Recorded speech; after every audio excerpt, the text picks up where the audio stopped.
Assalamualaikum warahmatullahi wabarakatuh, and hello.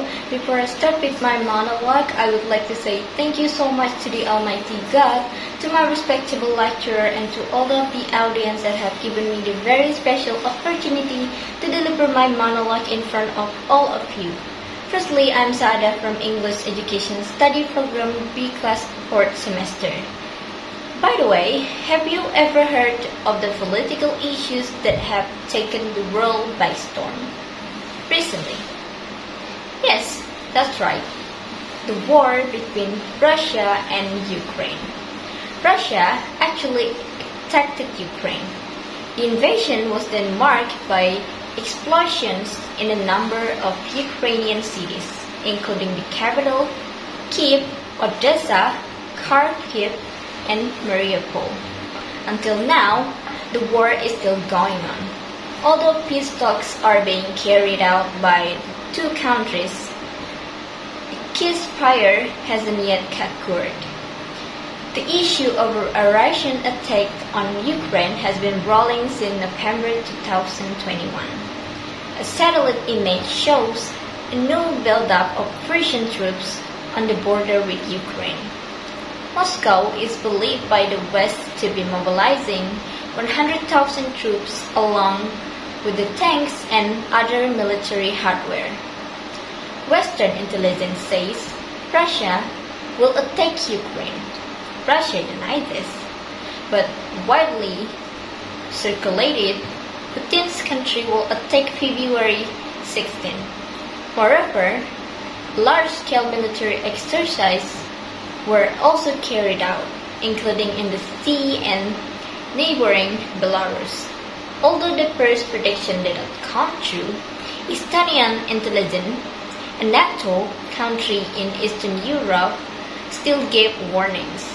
Attacks may be limited using military groups in Donbass, eastern Ukraine, which rebelled against the government and have been supported by Russia. The climax is February 21, 2022. Putin announced the recognition of the independence of the militias of the Donbass, the Donetsk People's Republic (DPR) and the Luhansk People's Republics (LPR). At that time, a decree on sending troops under pretext of maintaining security was also signed. The following days, Russia's parliament approved Putin's proposed army mobilization. On February 24, Putin suddenly announced a military operation. Attacks were carried out in several cities. The West called it an invasion. The US and its allies say Russia violates this sovereignty of other countries. I watch political news about it every day on TV. I was like, okay, I don't care. I have a bunch of extra assignment that I have to take care of. But then I soon realized when I accidentally heard news one morning.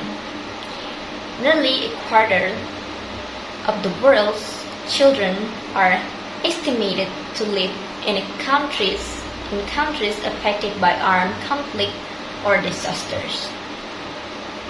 The news say that after Russia's invasion of Ukraine, children there too experienced the devastating consequences of living in a war zone. According to Al Jazeera, there are threats of shooting itself, and the loss of loved ones, as well as concerns about accessing food, clean drinking water, and healthcare. I was like, how could they? Then I'm starting to think about the fate of those poor children now.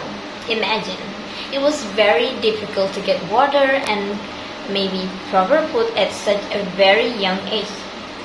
Loss of loved ones, loss of peace and tranquility of life.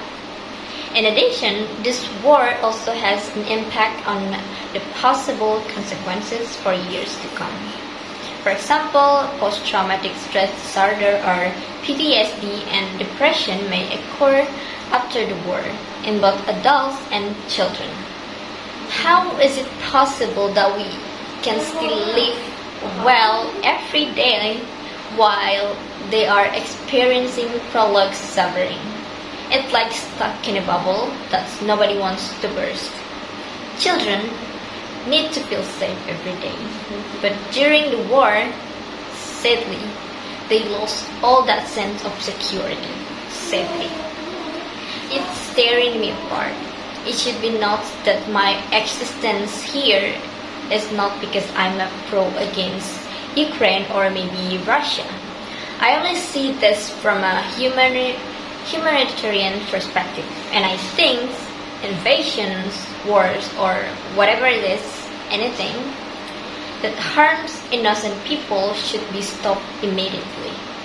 That's all my monologue for today. Thank you so much for listening. Wassalamualaikum warahmatullahi wabarakatuh.